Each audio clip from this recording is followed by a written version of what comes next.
두 번째 물음표는 뭡니까? 예, 두 번째 물음표는 피의 사실도 내로남불입니다. 배우 이선균 씨 사망 이후에 수사 과정에서 과도한 피의 사실 공표 문제가 도마 위에 올랐었는데 내로남불은 무슨 뜻인가요? 과도한 피의 사실 문제는 좀 짚어볼 필요가 있지만요. 최근 야권 인사들의 발언들이 엉뚱한 곳을 겨냥했다는 지적이 있습니다. 이선균 씨를 수사했던 기관이 경찰인데요. 이 검찰까지 함께 문제를 삼고 있는 겁니다.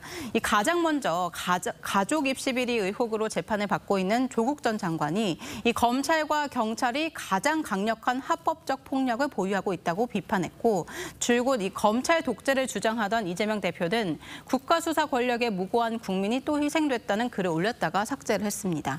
문재인 전 대통령은 검찰을 따로 지칭하진 않았지만 이 수사기관의 수사 행태와 언론 보도 행태가 원인이라면서 후진적인 관행을 벗어나야 한다고 지적을 했습니다.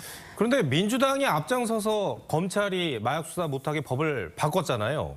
예. 이런 상황에서 민주당이 검찰을 비판하는 거는 좀 이해가 안 가는데요. 예, 문재인 정부 시절인 2021년 이 검찰의 마약 수사 범위가 대폭 축소되면서 마약 투약 범죄는 검찰이 직접 수사하지 못하게 됐습니다. 특히 검찰을 비난하고 있는 황운하 의원이 검경 수사권 조정에 앞장섰던 인물입니다. 이 내로남불 아니냐 이런 비판이 나오고 있습니다. 꼭 이번 사건이 아니더라도 민주당이 그동안 검찰의 피의 사실 공표 문제를 계속 비판해왔던 건 사실이죠. 예, 특히 이재명 대표를 향한 검찰 수사가 진행이 되는 동안 이 민주당은 피의 사실 공표로 범죄자 낙인을 찍는 행위는 불법이라면서 검찰의 이재명 망신 주기를 중단하라고 주장해왔습니다. 네. 물증도 없는 터무니없는 수사를 반복하고 있다는 진실을 감추려 특정 언론에 공무상 비밀 누설까지 행하는 범죄자 낙인 찍기를 반복했습니다.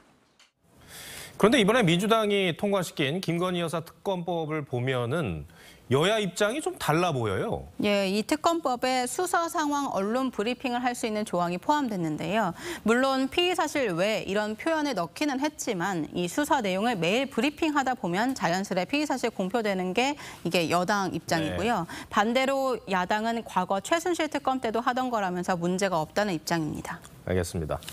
두 번째 물음표도 정해볼까요? 예, 두 번째 물음표 피의 사실도 내로남불의 느낌표는 비극의 정치화는 그만 이렇게 뽑아봤습니다. 네. 물론 이번 사건을 계기로 이 수사기관이나 언론의 행태 이런 거는 반성해야 할 부분들이 많습니다만 이런 비극을 정당화하거나 정치화하는 일은 더더욱 사라져야 하겠습니다. 알겠습니다. 한성훈 기자 잘 들었습니다.